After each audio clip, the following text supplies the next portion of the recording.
अरे दीवाना मुझे कल जाना कभी आया मैं हूँ कौन।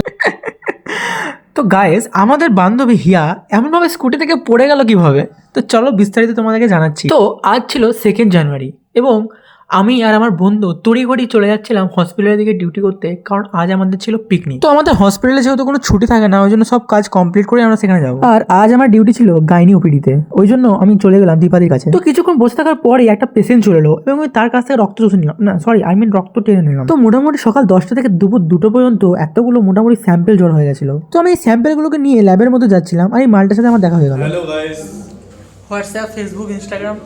না না না না, মুখ দেখাবো না।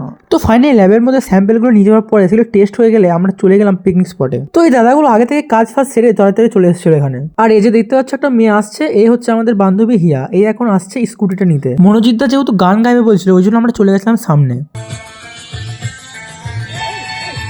अरे दीवाना मुझे कल হ্যাঁ, এ পড়ে গেলেও এর ব্যথা হাতে লাগেনি, কারণ কিছুক্ষণ পরেই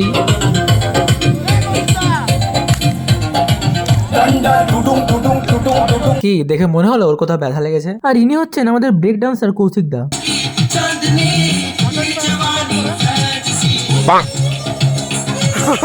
তো গাইস, অনেকক্ষণ তো নাচানাচি দেখলে, এবার আমি একটু খেয়ে নিই। দেখা হচ্ছে নেক্সট ব্লগে। Tata, bye bye.